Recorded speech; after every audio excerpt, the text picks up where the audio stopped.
राजा भरत को लेकर के, दुष्यंत को लेकर के राजा दुष्यंत, उनके पुत्र भरत, फिर वसुदेव जी को लेकर के, फिर एक भगवान श्री कृष्ण को लेकर के कथा कहते हैं। चंद्रवंश में कहते हैं एक राजा दुष्यंत हुए।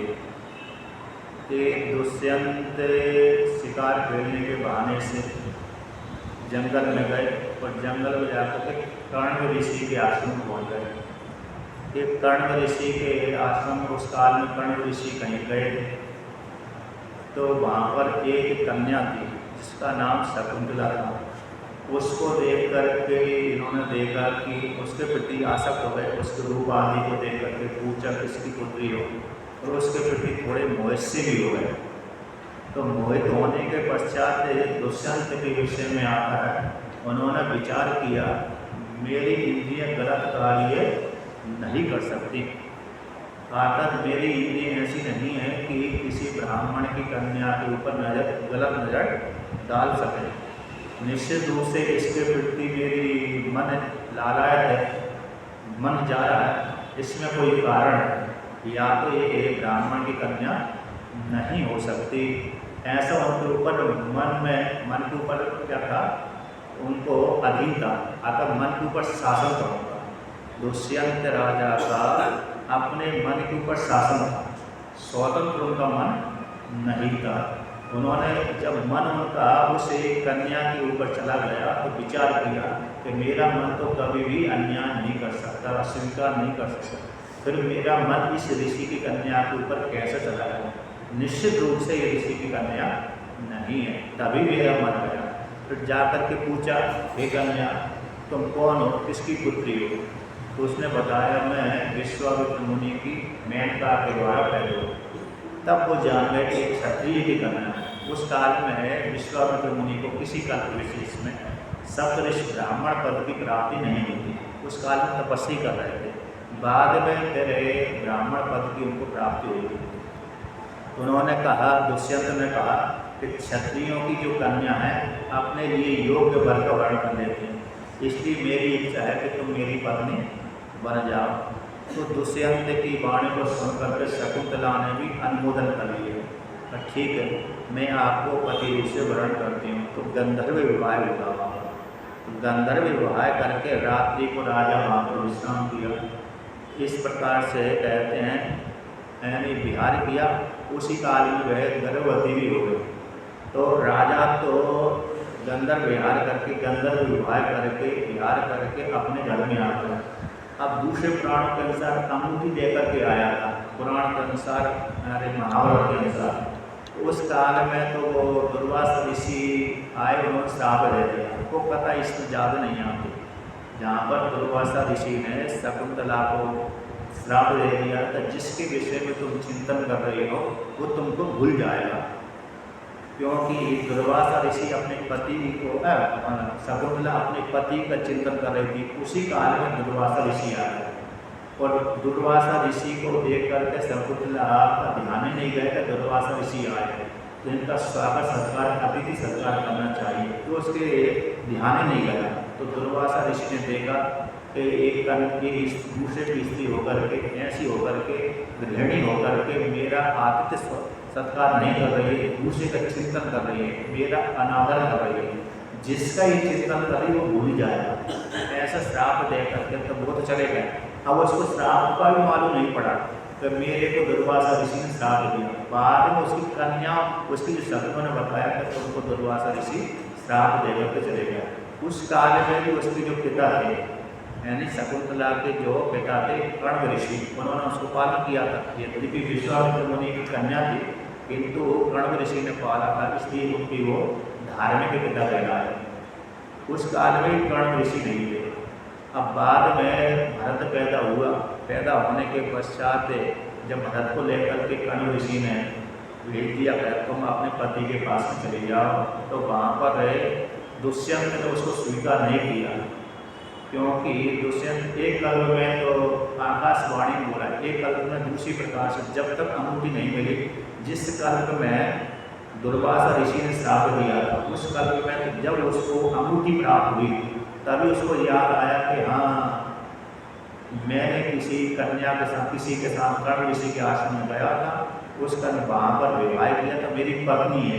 तब अपनी पत्नी लेने के लिए कर्ण ऋषि के आश्रम पुनः आया था एक कल्प में।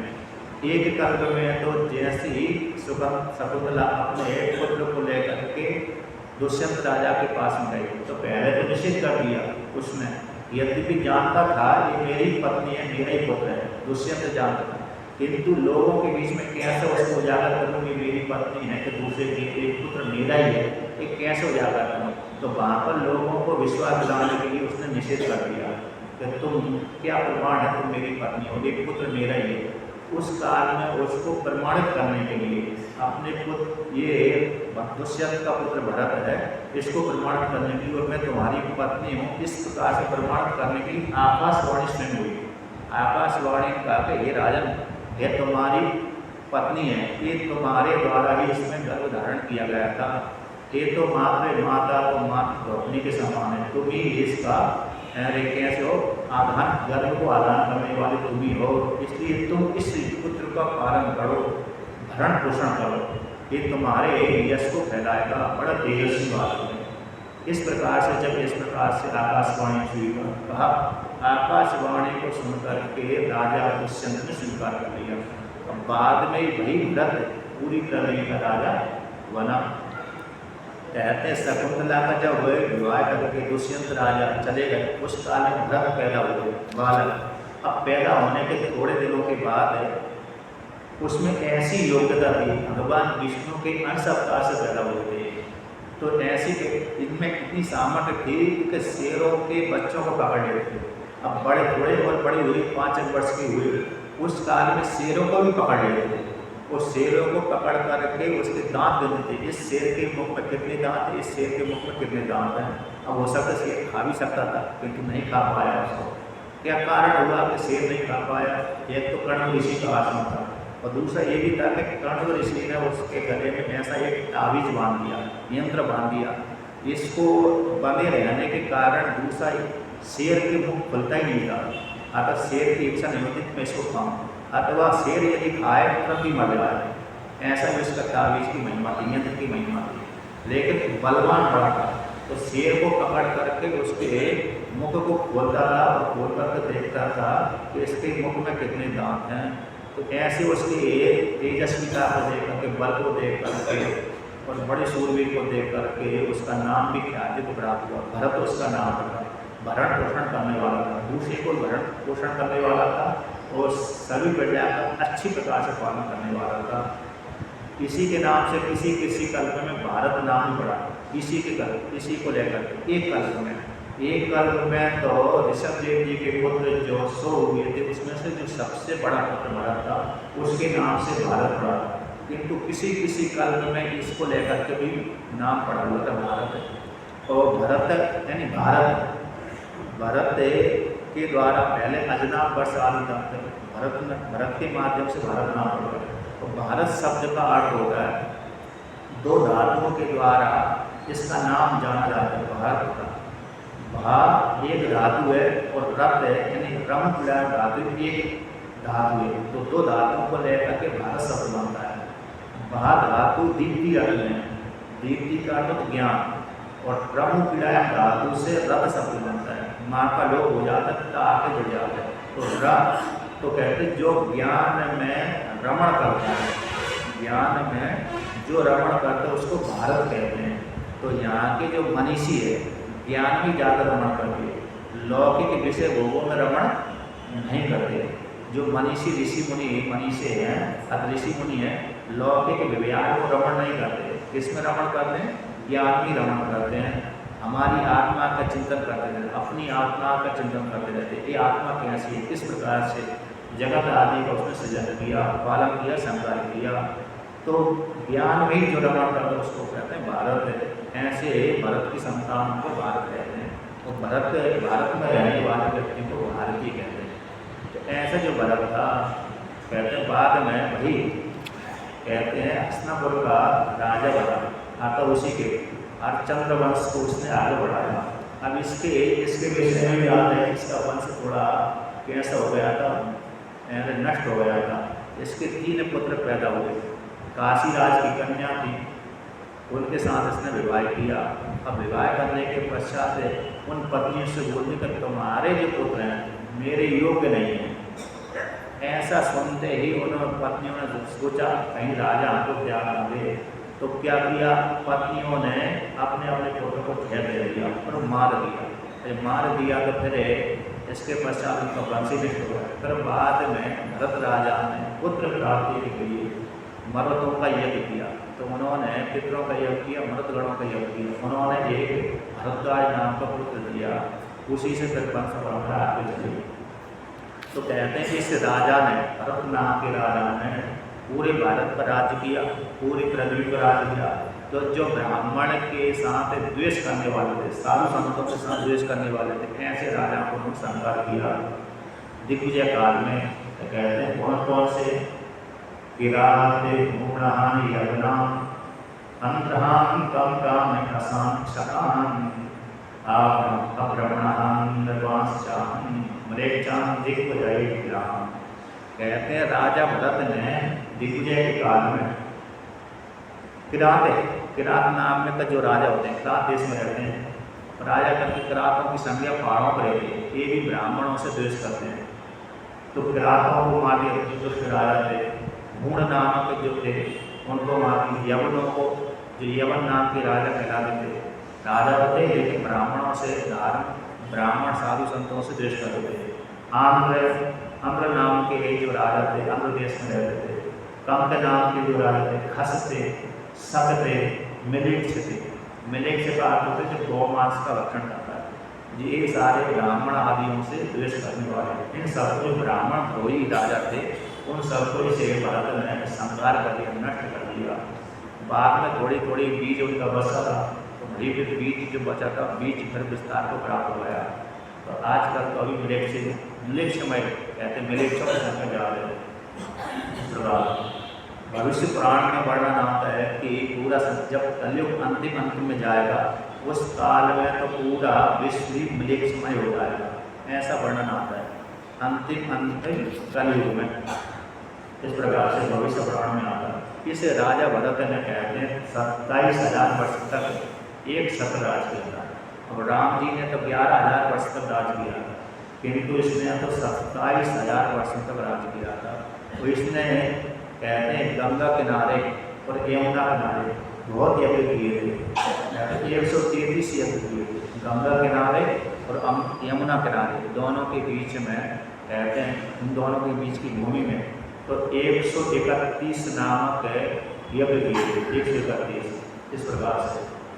तो सबसे ज़्यादा यज्ञ इसी ने किए थे। बहुत से कहते हैं कि कार्यकारी से 10,000, तो कहते हैं 13,084 एक ब्राह्मण को इस प्रकार से गाय उसने दी थी। तो बहुत से ब्राह्मणों को एक यज्ञ में बहुत सी गाय दी थी।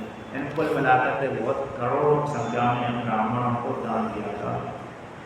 अब इसके पश्चात आगे वर्णन करते हैं। उसी भरत के वंश में एक रंतिदेव नाम के राजा हुए।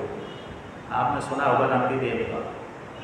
रंतिदेव ने एक यज्ञ किया, इनका यश सर्वत्र फैला हुआ है।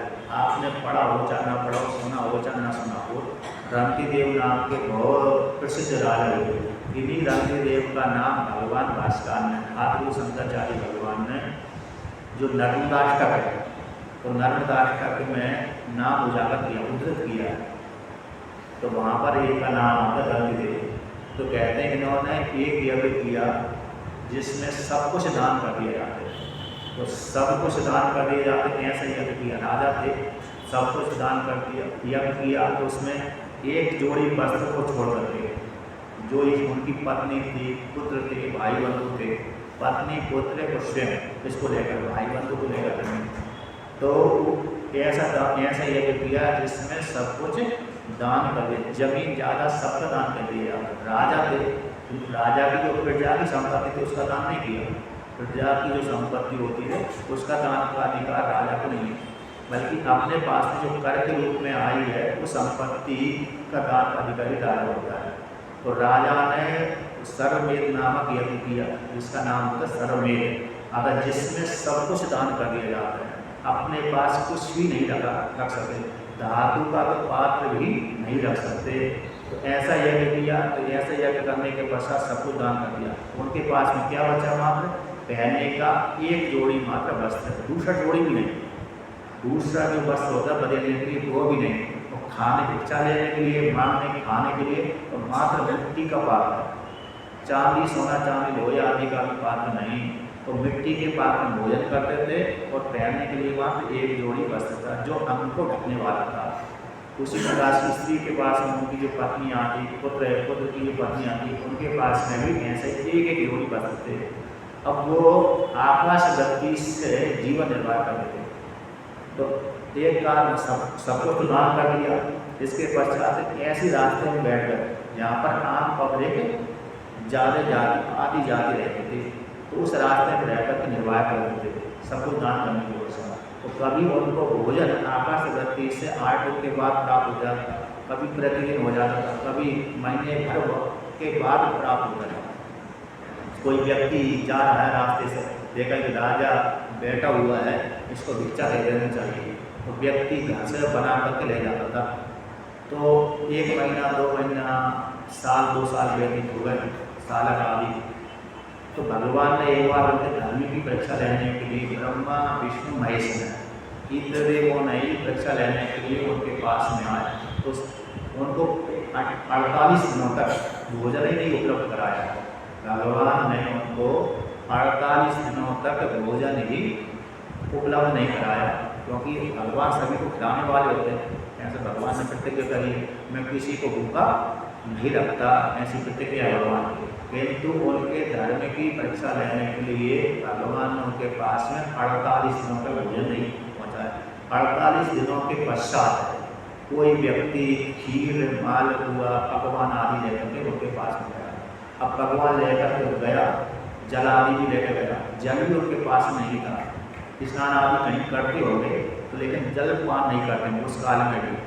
तो कहते हैं अब 48 दिनों के पश्चात जैसे ही भोजन सामना, तो भोजन करने से पहले भगवान की पूजा करी, अतिथि देवो भवा ऐसी बोल करके अतिथि को लिए भागा ने निकाल दिया, आता अर्पण किया। तो भोजन करने बैठे थे, उसी समय भगवान ब्रह्मा जी एक बन करके आ गए, ब्राह्मण बन करके आ गए। तो यहाँ पर कहते हैं ब्राह्मण बनकर के ब्रह्मा जी आ गए।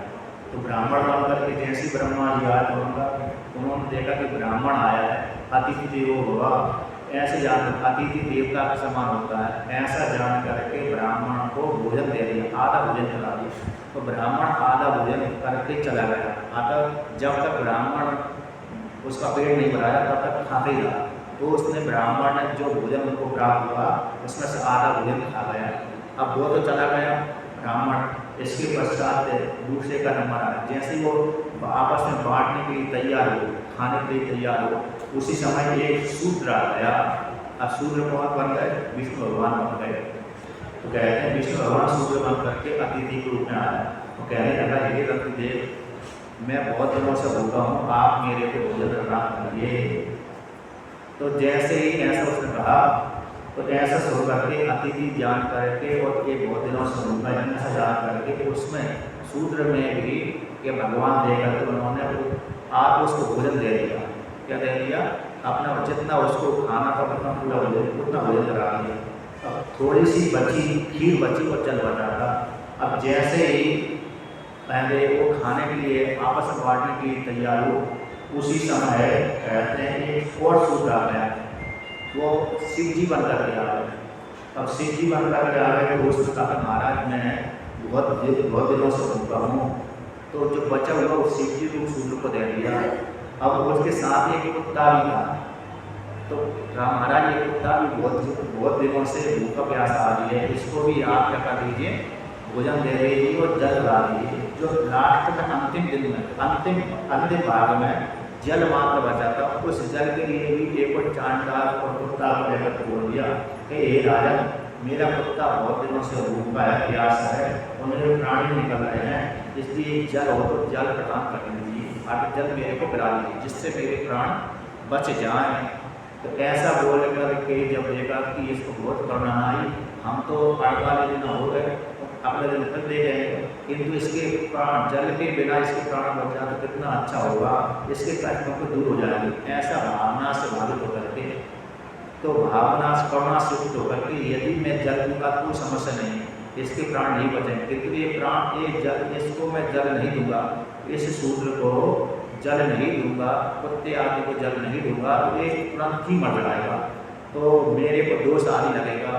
तो ऐसा जानकर तो इसके कष्टों को मैं किस प्रकार से दूर करूं, ऐसा ग्लानि से युक्त होकर के पुनः अपना जो बचा हुआ जल था, जो सभी में बांटने वाले थे, पत्नी को, स्वयं को, पुत्रों को, पुत्र की पत्नी को बांटने वाले थे, वो उस सारे बांटने वाले थे, उसी जल को उसे शूद्र को बुला दिया, कुत्ते को दे दिया। अब उनके पास में कुछ भी नहीं हुआ, अब कुछ भी नहीं बचा। अब जब कुछ भी नहीं बचा तो बांटते समय वो ध्यान भी दे रहे थे, जो भगवान ब्रह्मा जी, भगवान विष्णु, भगवान शिव जी, जो ब्राह्मण, शूद्र, चांडाल, कुत्ते आदि भी रूप में आए थे, तो ध्यान भी दे रहा है कि इनके मन में कोई विकृति आ रही है या नहीं आ रही। देखिए कोई भी विकृति नहीं आई, तो देख करके जब देखा कि इनके मन में कोई विकार तो नहीं हो, और मन में ये भी आया कि हे भगवान मेरे को ऐसी सामर्थ्य प्रदान करो जिससे मैं सारे प्राणियों के कष्टों को दूर कर सकूं, सबके कष्टों को मैं अपने नारद करूँ, सबको सुखी प्रदान करूँ, ऐसी मेरे को शक्ति प्रदान आप करें। इस प्रकार से दया से होकर के दिव्यभूत होकर के ऐसा रंगदेव ने कहा। तो रंगदेव की वाणी को सुन करके यहाँ पर कहते हैं ब्राह्मण को करना खिलाया था, शूद्र को खिलाया, चांडाल को, कुत्ते को, सब खिलाकर कुछ भी नहीं बचा। जब देखा कि उनके मन में कोई विकार नहीं आया तो भगवान स्वयं ही जो चांडाल बने थे, जो ब्राह्मण बने थे, जो शूद्र बने थे, वो स्वयं ही अपने रूप को परिवर्तन करके ब्रह्मा विष्णु महेश के रूप में प्रकट हो गए। एक कल्प में जो एक कल्प की घटना को लेकर के, दूसरे कल्प में तो इंद्र देवता, धर्मराज, अग्नि देवता बने थे, ये दूसरे कल्प की घटना है। एक कल्प में तो ब्रह्मा विष्णु महेश ने ही इनकी परीक्षा ली थी, और एक कल्प में अग्नि देवता ने, सूर्य देवता ने और धर्मराज ने इनकी परीक्षा ली थी। ये महाभारत की घटना को लेकर के, यहाँ पर ब्रह्मा विष्णु महेश को लेकर जो अग्नि देवता, सूर्य देवता और धर्मराज जो बने थे वो महाभारत की लेकर के, महाभारत में इसका विस्तार पूर्वक पढ़ना रोचक कहानी के रूप में आया है। तो भगवान ने देखा कि इनके मन में कोई विकृति नहीं हो, कहा कि तुम आओ, तुम्हारे स्वभाव को देखा कि हम तुम्हारे ऊपर प्रसन्न हो गए, इसलिए तुम हमसे वरदान मांग लीजिए, तुमको हम अजर अमर बना देते हैं, अतः हम अपना ज्ञान प्रदान कर देते हैं, तुम अब इस लोक के अधिकारी नहीं हो। इस प्रकार से भगवान उनको अपने लोक में लेकर दिव्य ज्ञान देकर के चले गए और मुक्त हो गए। उनके कहते और उनके साथ साथ जो भी मंत्रीगण आदि थे वो भी मुक्त हो गए। वो तो स्वयं रंतिदेव तो मुक्त हुई, रंतिदेव के पुत्र पत्नी आदि तो मुक्त हुई, उनके साथ साथ उनके जो मंत्रीगण आदि थे, भाई बंधु थे, वो भी बाद में मुक्त हो गए थे उनके द्वारा। इस प्रकार से और वहाँ पर भी महाभारत के अनुसार भी इसी प्रकार से अपने परिवार वालों को मंत्रीगण आदि को रंतिदेव ने कहा दिया था। तो यहाँ पर वर्णन करते हैं कि वासुदेवम तन्मय कवि, जो मैं यहाँ पर वर्णन के भगवान उन्होंने भगवान से कुछ ऐसी लौकिक वस्तु नहीं मांगी, ब्रह्मा विष्णु महेश आदि से लौकिक वस्तु तो मांगी नहीं, बल्कि ऐसी अलौकिक वस्तु मांगी, आत्म भक्ति आदि मांगी, भक्ति को छोड़कर दूसरा मांगा ही नहीं, सब कुछ उनको वासुदेव को ही दिखता था। वासुदेव को लेकर के आइए यहाँ पर इस प्रकार से उनको ज्ञान दे करके भगवान ब्रह्मा विष्णु महेश चले गए। भगवान श्री कृष्ण संबंधी जो भक्ति है, कृष्ण संबंधी जो भक्ति है अथवा ब्रह्म संबंधी जो भक्ति है, वो भक्ति को दे करके, ज्ञान को दे करके अवश्य हो गए इस प्रकार से। तो अब आगे जो वर्णन करते हैं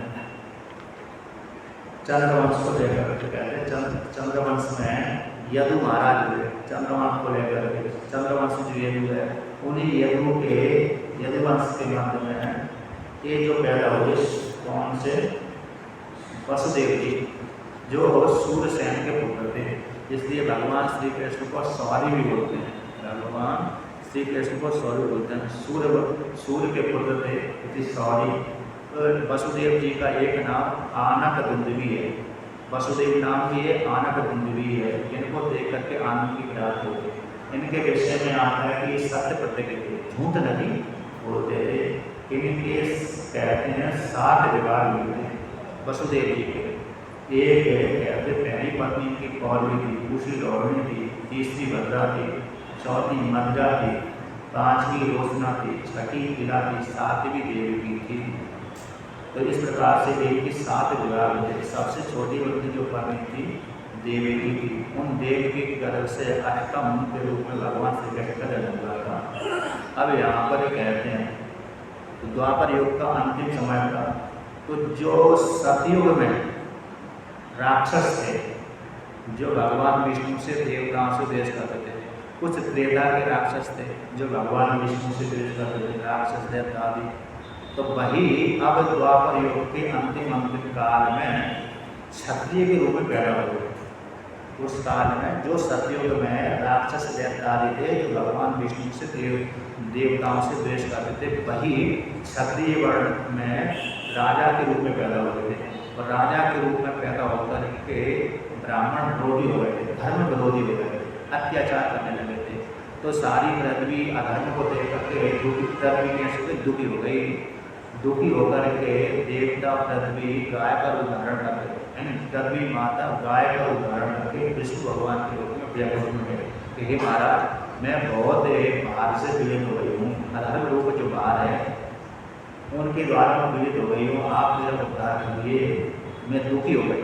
आप सभी के रक्षक हैं, मेरे नाथ हैं, इसलिए आप मेरा उद्धार करिए, अधर्म को नष्ट करिए, आप जन्म धारण करिए, ग्रहण करिए, इस प्रकार से मेरा उद्धार करिए। ऐसे पृथ्वी ने जब प्रार्थना करी तो देवताओं ने प्रार्थना करी। देवता और पृथ्वी की प्रार्थना को सुन करके भगवान श्री कृष्ण कहने लगे, हे देवी, तुम चिंता मत करो, मैं शीघ्र ही जन्म ग्रहण करने वाला हूँ, अवतार ग्रहण करने वाला हूँ। इस प्रकार से आश्वासन दे करके सारे देवता अपने अपने लोक को विशेष चले गए।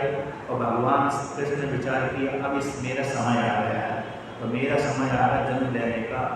तो उसी काल में भगवान श्री कृष्ण ने वसुदेव जी के रूप से जन्म लिया। तो सबसे पहले वसुदेव जी का विवाह का वर्णन करते हैं। तो कहते हैं मथुरा नगरी में सारे यदुवंशी, यद्यपि चंद्रवंश फैला हुआ था, किंतु जो यदुवंशी थे वो यदुवंशी विशेष रूप से उनकी एक ही राजधानी थी मथुरा नगरी। सब घेर घार करके वहीं पर रहने लगे थे, प्रधान रूप से होती। अन्य जगह छोटी छोटी रहते थे, दूसरे राजा प्रबल हो गए थे, किंतु यदुवंशियों का ज़्यादा प्रभाव नहीं रहा, सीमित देश में रह गए। तो मथुरा को उनका राजधानी बना करके वहीं से रह करके राज करते थे। तो यहाँ पर वर्णन करते हैं तो मथुरा नगरी के जो राजा थे उग्रसेन, तो उग्रसेन ने सौरमंडल के सौरी देश के कहते हैं दोनों की यदुवंशी में जो यदुवंशी है उन सबका शासन करते थे। उग्रसेन उस देश के राजा थे, जिसके देश के राजा थे मथुरा मंडल के राजा थे। यदुवंशियों ने राज्य तो किया है, लेकिन सीमित राज्य, बड़ा राज्य नहीं किया, क्योंकि आदि राजा ने ऐसी श्राप दिया, छोटे छोटे देश के राजा थे, बड़े बड़े देश के राजा नहीं थे। तो कहते हैं उग्रसेन का एक जो लड़का था कंस था, एक कंस भी कालनेमी राक्षसी था, इसलिए वहाँ के यादवों से विरोध करता था, ब्राह्मण आदि से विरोध करता था। अब उग्रसेन के एक भाई थे, उनकी एक पुत्री थी देवी। वो कंस उससे अपनी चचेरी बहन, चाचा की पुत्री थी और चचेरी बहन थी, उससे बड़ा प्रेम करता। उसने अपने बहन का विवाह यानी वसुदेव जी से कर दिया। और वसुदेव जी के साथ देवी जी का विवाह हुआ। अब विवाह करने के पश्चात उसके पिता ने देवकी के पिता ने वसुदेव जी को बहुत धनार्थ दिया, उग्रसेन ने भी बहुत धन दिया अपनी बहन को प्रसन्न करने के लिए। अपनी बहन को प्रसन्न करने के लिए कंस स्वयं ही रथ को हाँकने लगा। जब रथ को हाँक रहा था, ले जा रहा था, उसी काल में रास्ते में आकाशवाणी, एक कल्प में आकाशवाणी हुई, एक कल्प में नारद जी आए। अलग अलग कल्पों को लेकर के एक कल्प में तो नारद जी ने उनको उद्धित कर दिया, जिसको तुम हाँक के ले जा रहे हो उसी के गर्भ से 8वां बालक तुमको मारने वाला पैदा होगा, ऐसा नारद जी ने बोल दिया।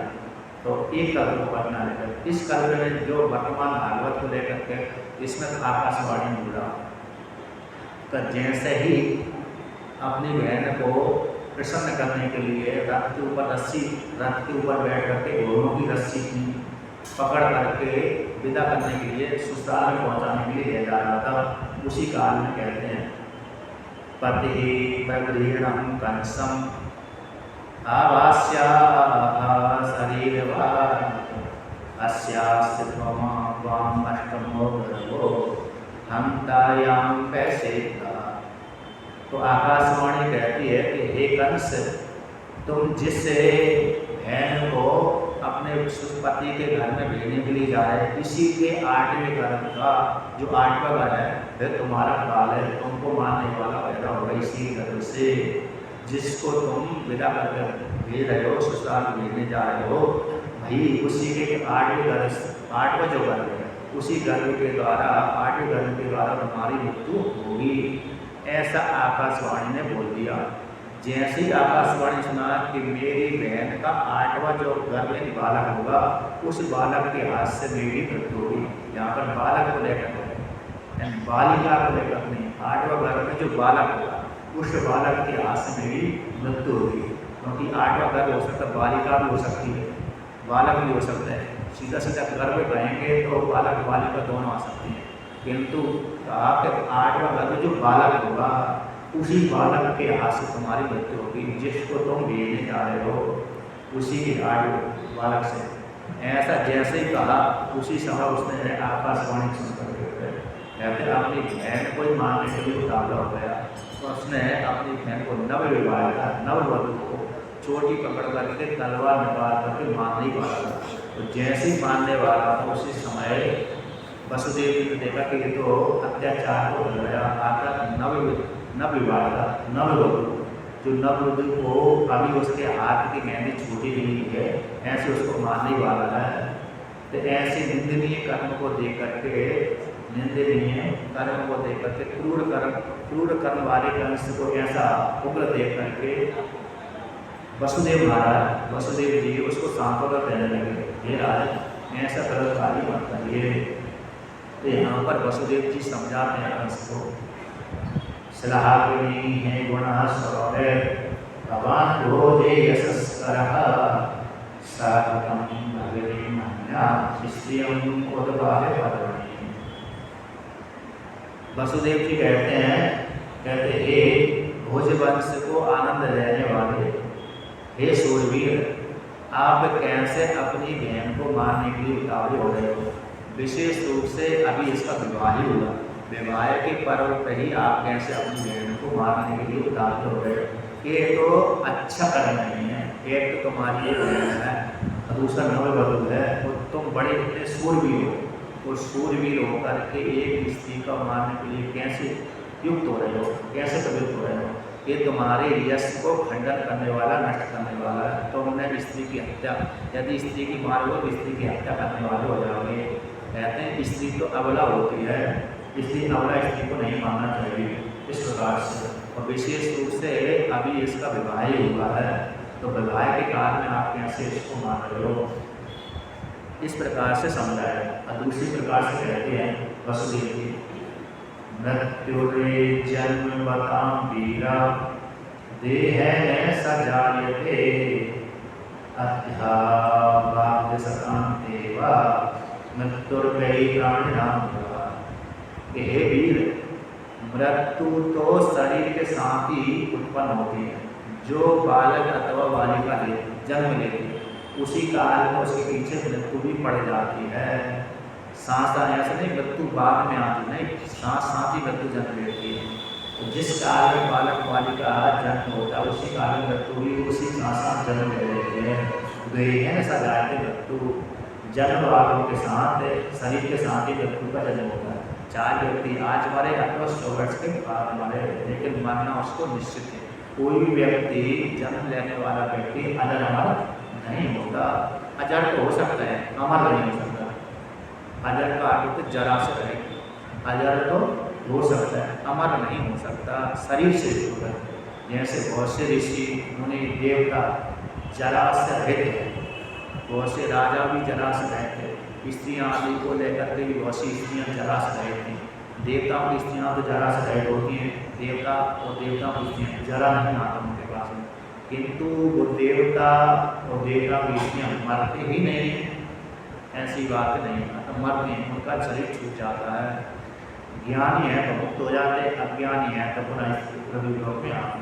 जो भी जीवात्मा यहाँ से पृथ्वी लोक में कर्म करता है और पुण्य कर्म करता है, तो इस लोक से मर करके उस लोक में जाता भोग होने, तो वह भोगने वाला जीवात्मा चाहे स्त्री हो चाहे पुरुष, वहाँ पर जितने काल तक रहेगा तब तक उतने काल तक वो जवान ही रहेगा और जवान रह करके सुखों का उपभोग करेगा। अब जैसे ही उसके सारे पुण्य कर्म समाप्त हुए, उसी काल में उसका शरीर गल जाएगा, नष्ट भ्रष्ट हो जाएगा। फिर पानी के जल के माध्यम से, वर्षा के माध्यम से वह पर्जन्य लोक में आएगा। चंद्रमा शीतांश को लेकर के, चंद्रमा अंश को लेकर के पर्जन्य के माध्यम से वर्षा होगा, वर्षा के माध्यम से पृथ्वी में आएगा, पृथ्वी के माध्यम से पेड़ पौधे में उसमें जाएगा, यानी फल में जाएगा, अथवा धान में जाएगा तो गेहूँ में जाएगा, और उस फल को, धान को, गेहूँ को, कभी गाय में चला जाएगा तो फिर दूध में चला जाएगा, फिर वहाँ से फिर उसको पुरुष खाएगा, पुरुष के माध्यम से स्त्री की जाएगी, स्त्री के माध्यम से पुनः जैसे बाहर आएगा। एक प्रक्रिया पर चलती रहती है। तो इस प्रकार से तो कोई भी व्यक्ति स्वर्ग लोक में रहने वाला व्यक्ति भी अमर नहीं रह सकता, उसको भी मरना पड़ता है। इस प्रकार से चाहे आज मरो चाहे 1000 वर्ष के बाद मरो, मृत्यु तो निश्चित से सत्य है प्राणियों की। देहे पंचत्वमापन्नेहे देहि कर्मानुभवसा देहान्तरमुक्ते प्राक्तनं तजते बभूव। कहते शरीर पंच, कहते हैं पंचत्व अपने कि हमारा जो शरीर है 5 भूतों के द्वारा बना हुआ है। इसके भीतर, शरीर के भीतर एक ही जीवात्मा रहता है। यह जीवात्मा कर्म के अधीन होकर के चलता है। जैसे जैसे जीवात्मा ने जो जो कर्म किए उसी के अनुसार उसको फल की प्राप्ति होती रहती है। जीवात्मा अपने कर्म के अनुसार इस लोक में आता है, फिर दूसरे लोक में चला जाता है। इस योनि में आया, अरे ब्राह्मण क्षत्रिय वर्ण, ब्राह्मण है, क्षत्रिय है, वैश्य, शूद्र आदि, स्त्री है, पुरुष योनि में आ गया। अब उसके कुछ खराब कर्म हो गए तो मनुष्य योनि से जानवर योनि में चला गया, और भी ज़्यादा खराब हो कीड़े मकोड़े हो गए, और भी ज़्यादा खराब हो गया तो वृक्ष आदि बन गया। तो कहते हैं देहांतर को प्राप्त हो जाता है। जब दूसरे देहांतर को प्राप्त होता है, दूसरे देह में जाता है तो पहले देह को त्याग देता है। जैसे हम पुराने वस्त्रों को त्याग करके नए वस्त्रों को धारण कर लेते हैं, उसी प्रकार से जीवात्मा भी अपने पुराने जीर्ण शीर्ण वृद्धावस्था वाले शरीर को त्याग करके नए वस्त्र बालक बालिका के रूप में पैदा हो जाता है। इस प्रकार से तो ये कर्म के अधीन होकर कहते हैं हमारे साथ क्या जाता है। ऐसे लोग में व्यक्ति बोलता है कि मर कर के क्या साथ ले जाओ, जो भी हमने कमाया वो नहीं ले जाएगा। मर कर कोई खाली हाथ आया था खाली हाथ जाएगा, तो ये तो बात गलत हो गई है। ना तो व्यक्ति खाली हाथ आता है, ना खाली हाथ जाता है, क्योंकि कर्म को लेकर के आता है, कर्म लेकर के जाता है। तो उसके हाथ में हमको दिखते नहीं है क्या लेके आया क्या लेके जाएगा, ये हमको नहीं देखते, किंतु उसके अंतर्गत वो संस्कार बने रहते हैं। तो कर्म ही को लेकर के इस लोक में आया था जीव, और कर्म को लेकर के इस लोक में जा रहा है। इसलिए आना जाना जो भी लगा रहता है कर्म को लेकर के लगा रहता है। खाली हाथ ना आता है, खाली हाथ ना भी जाता है। जब भी जाएगा कर्म को लेकर के जाएगा, जब भी आएगा कर्म को लेकर के आएगा। इस प्रकार से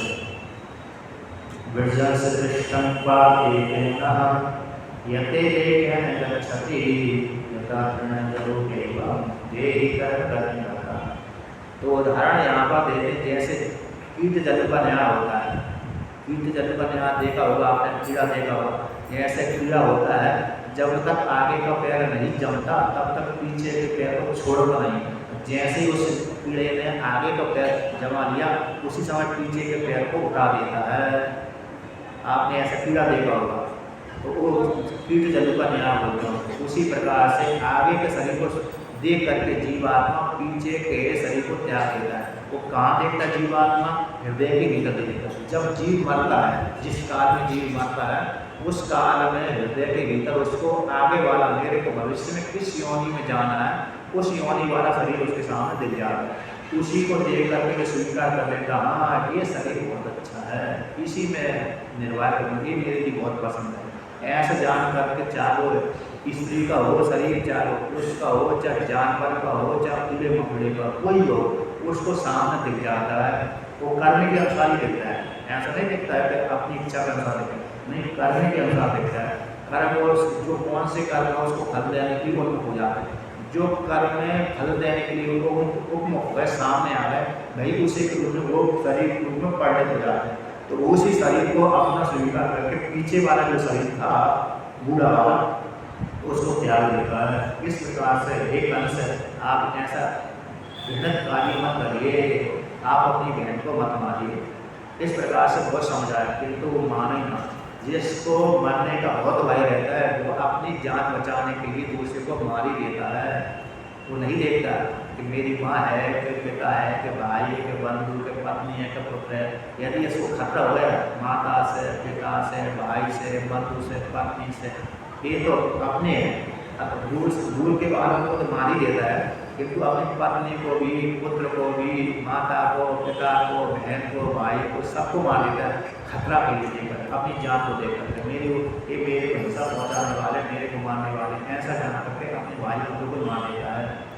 तो यहाँ पर कहते हैं सूत जी, सोनकाद ऋषि कहते हैं, सुखदेव जी मुनि, राजा परीक्षित कहते हैं और वसुदेव जी कहते हैं कि बुद्धिमान को जब तक प्रयास करते रहना चाहिए तब तक मृत्यु न टल जाए। अर्थात जो बुद्धिमान है अपने बुद्धि का आशा दे करके, बल को आशा दे करके मृत्यु को टालते रहना चाहिए, ये न्याय है।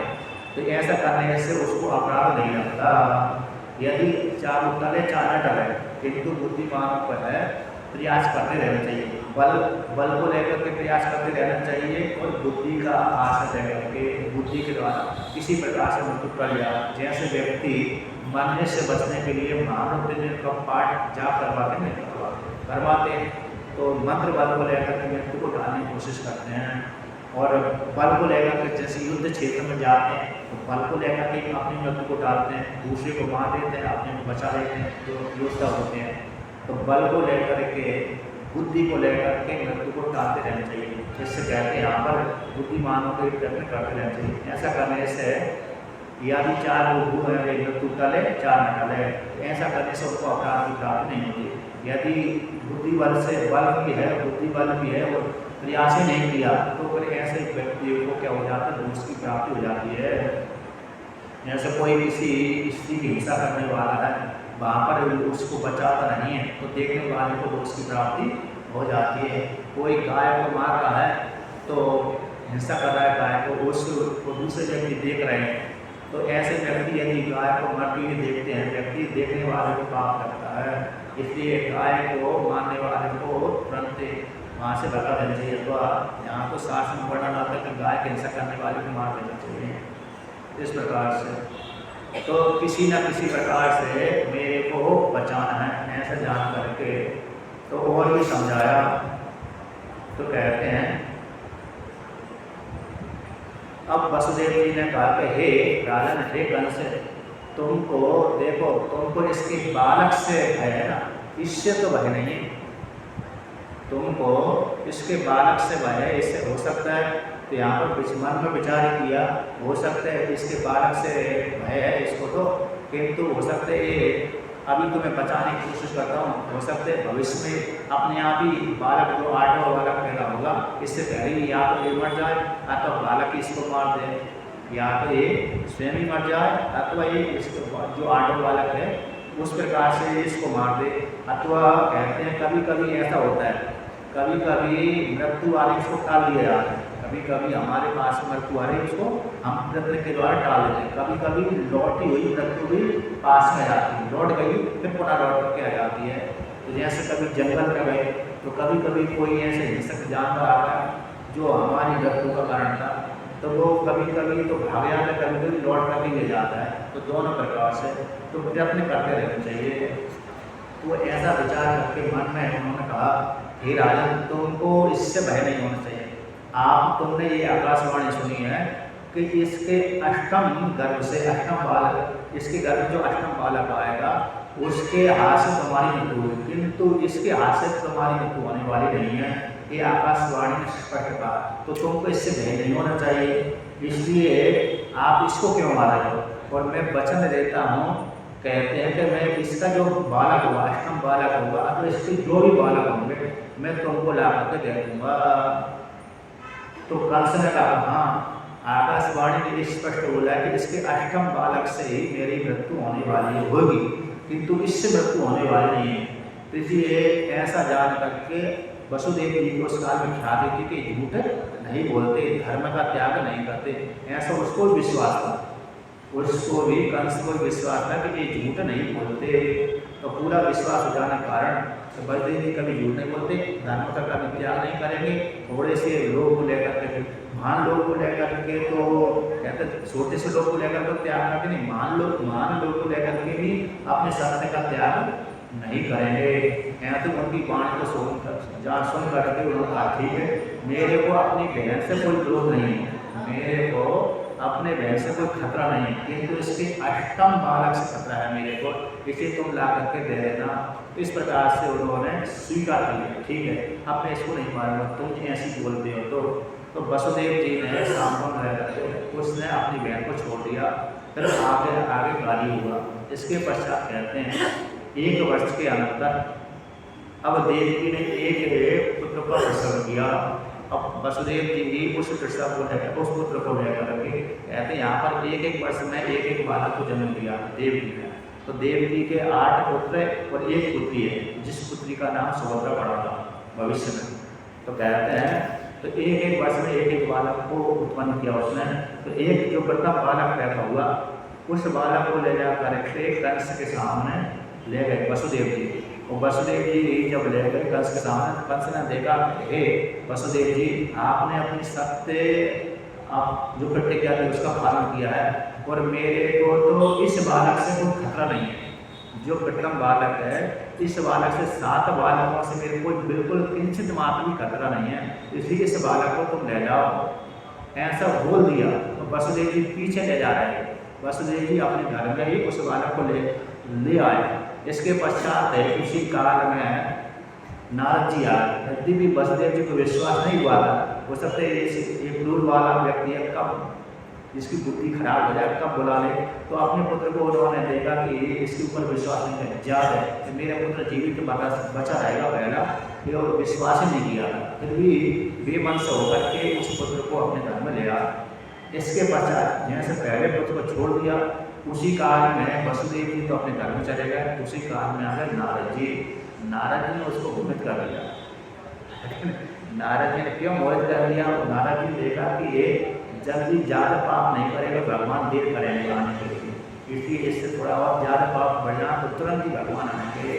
तो भगवान नारद जी की इच्छा थी, मैं राम रूप में, राम के अवतार में तो बहुत सी युद्ध देख लिया, अब थोड़ी गृहस्थी का आनंद लेना है मेरे को, नहीं तो प्रतीक्षा ज़्यादा करना पड़ेगी।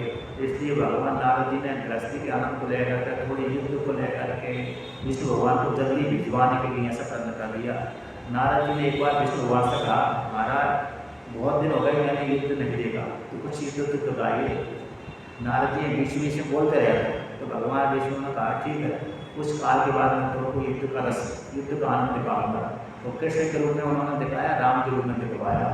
तो बीच बीच में नारद जी भगवान विष्णु से प्रार्थना करते रहते हैं। तो बीच बीच में भगवान विष्णु भी अपनी भक्ति की इच्छा पूरी करने के लिए इस प्रकार से विचार करते हैं।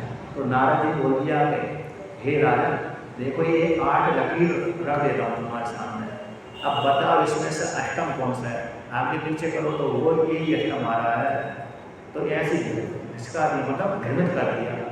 ये भी 8 अष्टम वाले से पहले से करेंगे तो पहला वाला अष्टम हो जाएगा, 7वें वाले से करेंगे तो ये अष्टम हो रहा है। इस प्रकार से तो बुद्धि भ्रमित कर देने से तो क्या कर दिया उसने, कहा हाँ यही हो सकता है, यही मेरे को मानने वाला हो सकता है, यही आत्मा हो सकता है। तो तुरंत वसुदेव जी को बुलाया, काकू बालक मेरे को प्रदान करें। तो इस प्रकार से वसुदेव जी के हाथ से लेकर तो पहले बालक को मार दिया। फिर दूसरा बालक हुआ तो उसके मन में ये भ्रांति बैठी रहती, हो सकता है अष्टम बालक यही हो जो मेरे मारने वाला हो, उसको ही मार दिया। इस प्रकार से 6 वर्षों में 6 बालकों को मार दिया। अब इसके पश्चात भगवान यहाँ पर नारद जी ने एक ही और वर्णन कर दिया पहले बालक के मरने से पहले कि देखो सारे देवता यहाँ पर गोकुल में, ब्रज में तुमको मारने के लिए दैत्यों को मारने के लिए ये गोप के रूप में, वृक्ष के रूप में, यदुवंशी के रूप में पैदा हुई है।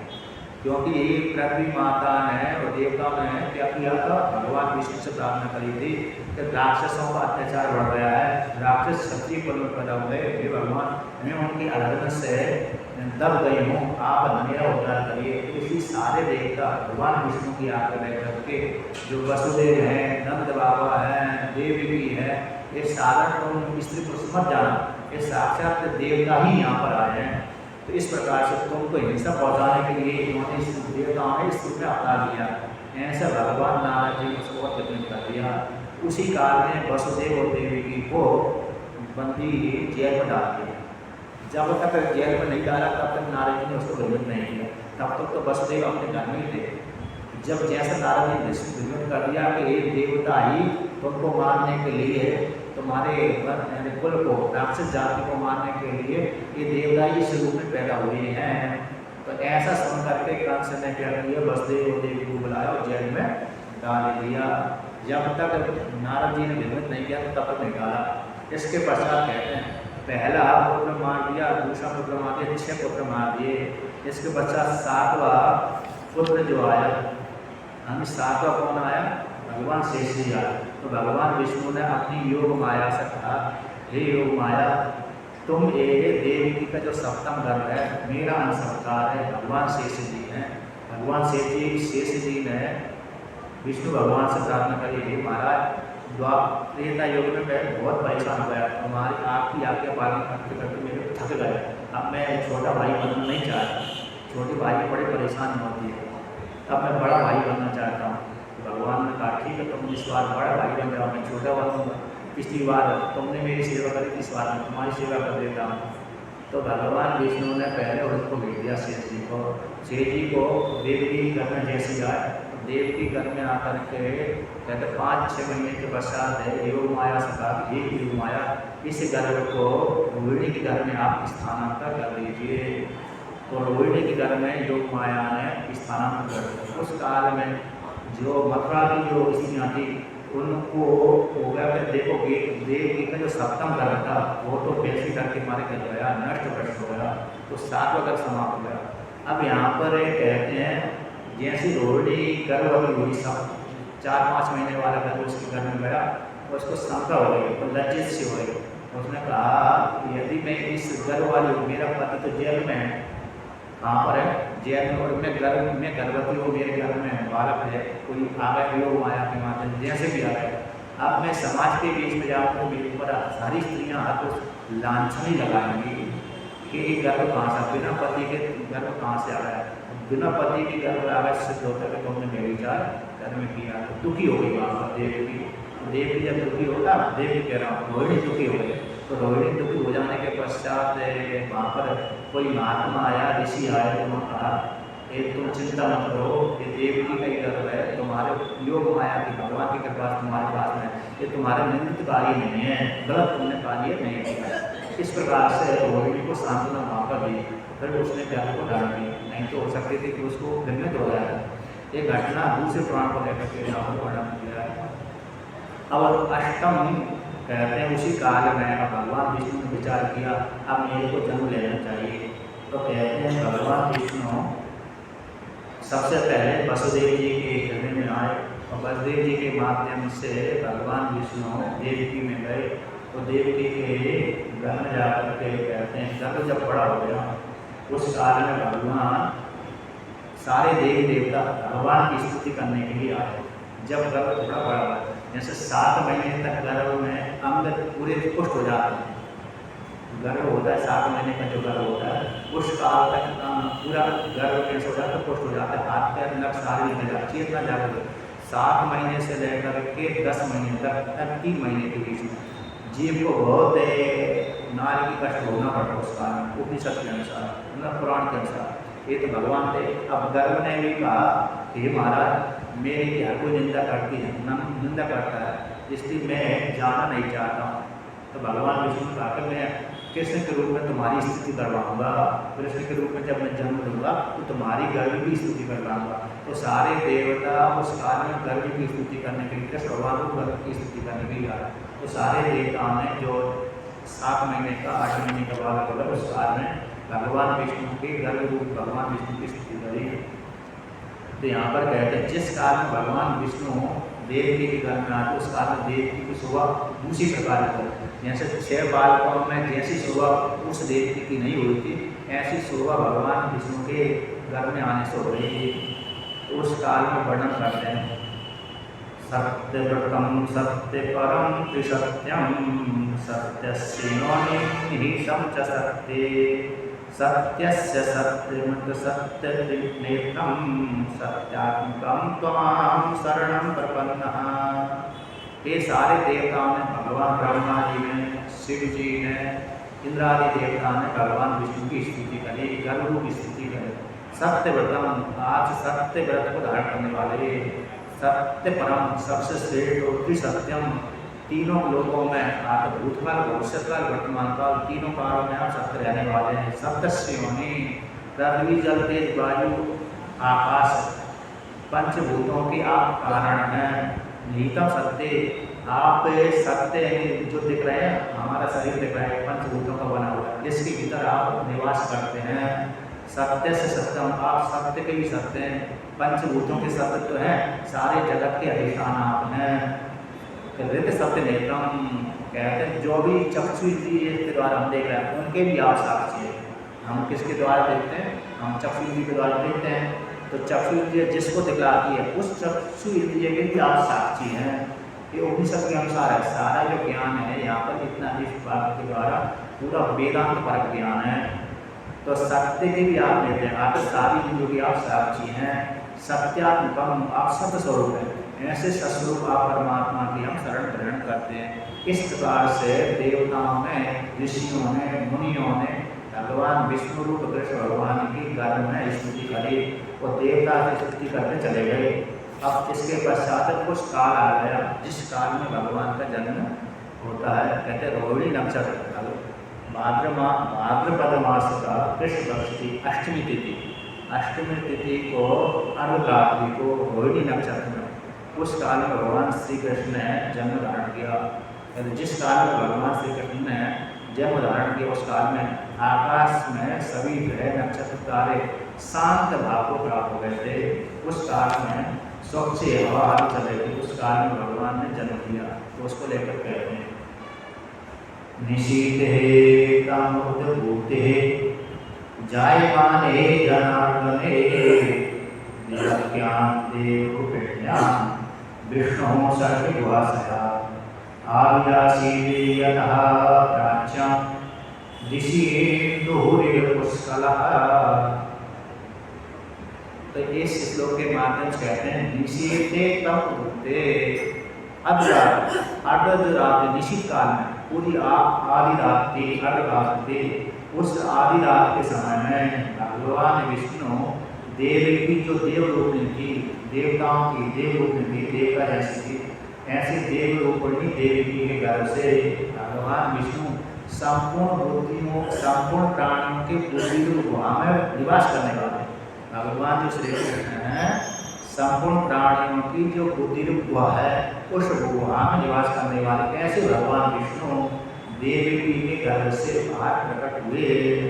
जैसे उदाहरण देते हैं, जैसे चंद्रमा पूर्व दिशा से पूर्णिमा के दिन, चंद्रमा पूर्णिमा के दिन 16 कला से होकर के 16 कला उसकी 16 तिथियां कहलाती हैं। प्रतिपदा से लेकर के अमावस्या पर्यंत तक ये 16 तिथियां ही चंद्रमा की 16 कला कहलाती हैं। ये विधान उत्सव है। तो जैसे चंद्रमा 16 कला से युक्त रहता है पूर्णिमा के दिन, उसी प्रकार से भगवान श्री कृष्ण की 16 कला से अपने आप परिपूर्ण परमात्मा ही कृष्ण के रूप में प्रकट हुए, आविर्भूत हुआ, जन्म धारण के प्रकट हो गया। कहते हैं जैसे प्रकट हुए उसी काल में भगवान विष्णु ने चतुर्भुज धारण कर लिया, बालक के रूप में, सबसे पहले बालक के रूप में चतुर्भुज के रूप में प्रकट हुए। तम अद्भुतम बालकम अंबुक्षेणम अंबुजेक्षणम चतुर्भुजम संकीर्तकारिदा इदं श्रीवत्स्य लक्ष्मं गणेशोऽपि कौस्तुभं पीताम्बरं सांद्रपयोदशो पयोदशोभवं। कहते तम अद्भुतम, तम अभिभूतम, ऐसे बालक को देख करके कमल के समान नेत्र वाले, कमल के सदृश नेत्र वाले, चतुर्भुजा वाले बालक किस रूप में पैदा हुआ था? 4 भुजा के रूप में, 2 भुजा को अवश्य का भी उस काल में प्रकट हुए भगवान शिव जी आगे हुए बालक के रूप में। यहाँ तो 2 भुजा वाले पैदा हुए, लेकिन चतुर्भुज उस काल में धारण कर लिया, 2 भुजा को अदृश्य कर दिया। चतुर्भुज वाला को उस 4 भुजा में शंख है, गदा है, आयुध है, इस प्रकार से कमल है, शंख, चक्र, गदा और कमल, ये चारों हाथ में 4 धारण किए थे। उनके यहाँ पर लक्ष्य स्थल पर है लक्ष्मी जी का विपुल ऋषि का चरण का चिन्ह था, जो लक्ष्मी का प्रतीक कहलाता है। उनके हृदय कमल है, वहाँ पर भगवान विपुल ऋषि का चरण चिन्ह है, वो लक्ष्मी का प्रतीक है। इसलिए ब्राह्मण को चरणों में क्या कहते हैं? लक्ष्मी रहती है। तो लक्ष्मी का चिन्ह वहाँ पर बना हुआ था। गल शोभित कौस्तुभम, गले में जो वो माला थी, कौस्तुभ नामक मणि थी, और वैजंती माला भी थी, और कौस्तुभ नामक मणि थी, पीताम्बर धारण किए थे। ऐसे आकृति वाले भगवान थे, जैसे बरसात के काल में जो काला काला था मेघ रहता, ऐसे उस बालक को देखा। देवकी ने भी देखा, वसुदेव जी ने देखा, क्योंकि उसी प्रकट हुए में पैदा हुए थे। इस प्रकार से ऐसे बालक को देखकर उनको आश्चर्य हो गया, अरे ये तो मेरे साक्षात भगवान विष्णु ही मेरे पुत्र के रूप में प्रकट हुए, जन्म लिया। ऐसे वसुदेव को देखा। इसके पश्चात देखने के पश्चात उनको बड़ा आश्चर्य हुआ कि भगवान विष्णु यहाँ पर मेरे घर से पैदा हुए। इसके पश्चात वसुदेव जी ने उनकी स्तुति करी। स्तुति करने के पश्चात जब हाथ जोड़कर स्तुति करी, इसके पश्चात भगवान विष्णु ने कहा, देखो हे वसुदेव देवी, तुमने पहले कल्पों में, पहले जन्मों में, पूर्व जन्मों में तुमने जब जिस काल में प्रजापति थे, तो उस काल में तुमने मेरे को पुत्र रूप से प्राप्ति के लिए आराधना करी थी। तो तुमने वरदान मांगा था कि हे विष्णु भगवान, आपके सदृश से मेरे को पुत्र प्राप्त हो, ऐसा तुमने वरदान मांगा। मैंने तुमको वरदान दे दिया। अब मैंने विचार किया, वरदान तो दे दिया कि मेरे जैसा पुत्र मैंने ढूंढा 3 लोगों में, किंतु 3 लोगों में मेरे जैसा पुत्र प्राप्ति मिला ही नहीं मेरे को। इसलिए मैंने विचार किया मैं भी तुम्हारे घर में पैदा हो जाऊँ। इसलिए अब यहाँ पर एक न्याय आता है कि जिसने पहले प्रतिक्रिया कर दी और प्रतिक्रिया को पूरी नहीं कर पाए, तो उससे ब्याज बढ़ जाता है। जैसे किसी व्यक्ति ऋण देता है ना, यदि ऋण जल्दी नहीं चुका है तो वो ब्याज उसके ऊपर बढ़ जाता है।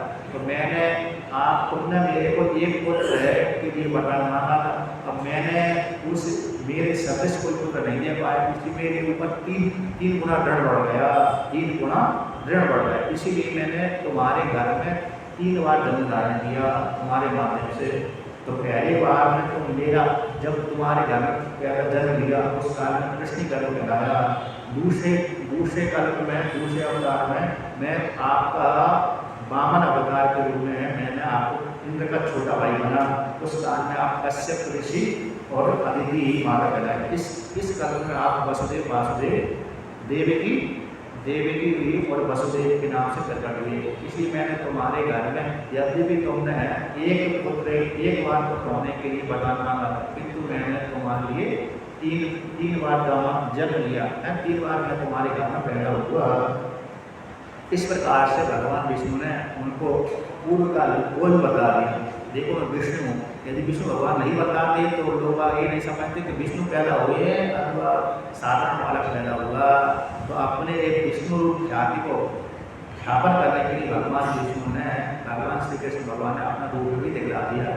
इसके पश्चात भगवान ने कहा कि हे वसुदेव जी, मेरे को नंद बाबा के घर में छोड़ आइए, और वहाँ ये कि मेरी जो योग माया कन्या है, योग माया है, तो बस यशोदा जी से पैदा हुई है, उसको तुम ले आइए।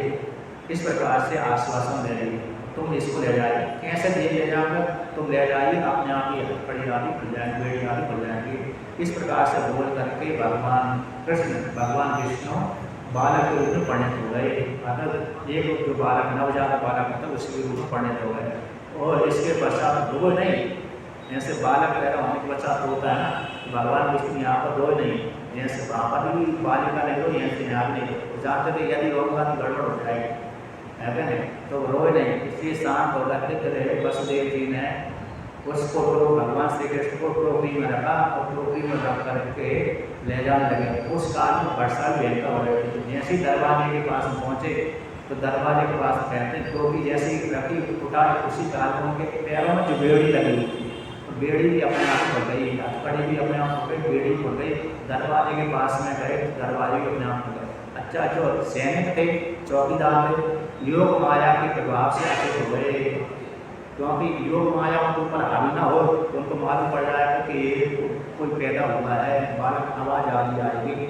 इसलिए योग माया के माध्यम से योग माया ऐसे प्रभाव डाला कि अपने आप ही शायद सभी को नींद आ गई। जब तक योग माया वहाँ पर नहीं आई तब तक उनको चेतना भी नहीं आई।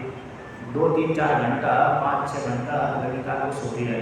इसके पश्चात कहते हैं भगवान वसुदेव जी भगवान श्री कृष्ण को बालक को सर पर रख करके टोकरी में रख करके ले जा रहे थे। अब रास्ते में वर्षा हो रही थी, भयंकर वर्षा के काल का था। तो कहते हैं भगवान शेष जी देखा कि मेरे स्वामी अरे वर्षा के द्वारा भीग रहे हैं। भगवान शेष जी नाग 1000 पनों को छत्ता बना करके उनके पीछे पीछे चले। वसुदेव जी को नहीं देख रहे थे। वसुदेव जी को देख जाए तो डर ही जाए। 1000 नाग यदि पीछे चल रहा है तो वसुदेव जी यदि देख रहे हैं तो डर ही जाएंगे वो। तो वसुदेव जी को वो नहीं देख रहे थे, किंतु भगवान शेष भगवान 1000 पन्नों को लेकर के छत्ता बनाकर पीछे पीछे चल रहे थे। अब जैसे ही यमुना जी पहुँचे तो यमुना जी के देखे बाढ़ आ रही थी। अब यमुना जी ने देखा जैसे भगवान राम जी को समुद्र ने दर्शन मार्ग दे दिया था, उसी प्रकार से वसुदेव जी को भी उसमें जल प्रवेश करते ही यमुना माता ने भी मार्ग दे दिया। अब कभी कभी गले तक कंठ तक जल आता था, कभी कभी नाभि तक आता था उतना, कभी ऊपर कभी नीचे, कभी ऊपर कभी नीचे। यदि बाढ़ के समय में यदि यमुना जी में जाएंगे तो अथाह जल रही था उसका, किंतु बाढ़ के काल में भी यमुना जी को रास्ता दे दिया। और दे करके कहते हैं जब तक वसुदेव जी लौट करके नहीं आए तब तक वो उतरी कम ज्यादा होती रही। अथवा जैसे वसुदेव पुनः लौट करके आए तब भी उतली हो गई थी, अतः बड़ी नहीं। इस प्रकार से वसुदेव जी कहते हैं वसुदेव जी यमुना पार करके जहाँ पर पुरुषोत्तम ग्रह था, यशोदा का पुरुषोत्तम ग्रह था, वहाँ पर जाकर के अपने बालक को यशोदा के बगल में सुला दिया और बालिका को उठा करके ले आए। तब तक भगवान की आज्ञा उनके ऊपर चल रही थी। जिसके पश्चात कहते हैं बालिका को उठा करके ला करके अब यशोदा माता को मेरे गर्भ मेरा पैदा हुआ है इतना तो मालूम था। कहते हैं मेरा बालक पैदा हुआ है तो बालिका पैदा हुई, ये उनको मालूम नहीं था। क्यों नहीं मालूम हुआ? क्योंकि योग माया उनको इस पर ऐसी योग माया पैदा आई और प्रसव में भी उनको कष्ट हुआ था ज़्यादा, इसको लेकर मूर्छित हो गई। तो बालक कुछ पैदा हुआ, किंचित मात्र पैदा हुआ बालक न तो बालिका, इतना ही उनको भान था। बालक पैदा हुआ था, बालिका पहले भी भान नहीं था। इसके पश्चात भगवान वसुदेव अपने घर में मतलब बालिका को लिया और बालक को वहीं छोड़ दिया। और जैसे ही जेल में आए उसी काल में कहते बेड़ी अपने आप ही खुल गया, पैरों में लग गई, हथकड़ी लग गई, दरवाजे बंद हो गए अपने आप। और फिर बालिका जैसी वहाँ पर जेल में पहुँचे वसुदेव उसी काल में बालिका रोने लगी और बालिका की रोने के बाद सुन करके माया का प्रभाव हट गया। हटते ही वहाँ पर बालिका के आवाज़ को सुन करके सैनिक जा गए, अरे कुछ पैदा होगा, कुछ पैदा हो गया।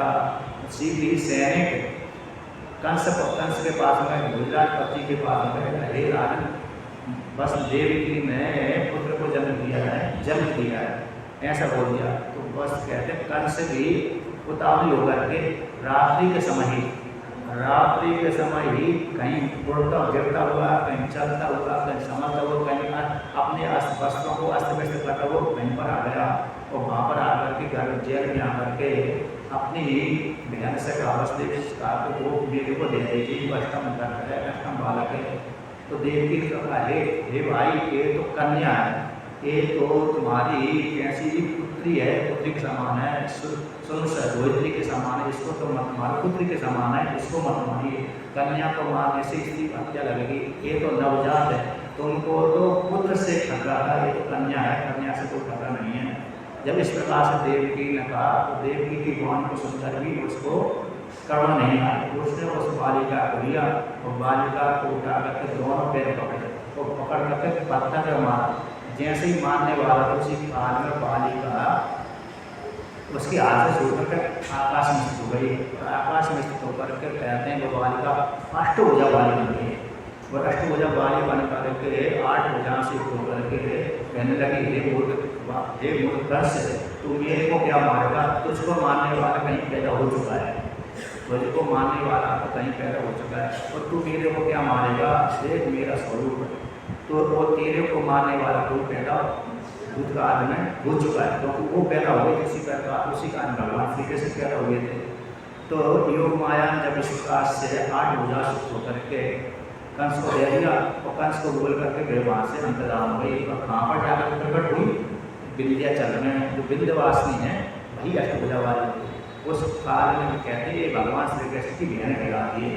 अष्टभुजा वाली जो देवी है विंध्याचल वासिनी देवी है, वो भगवान श्री कृष्ण की बहन कहलाती है।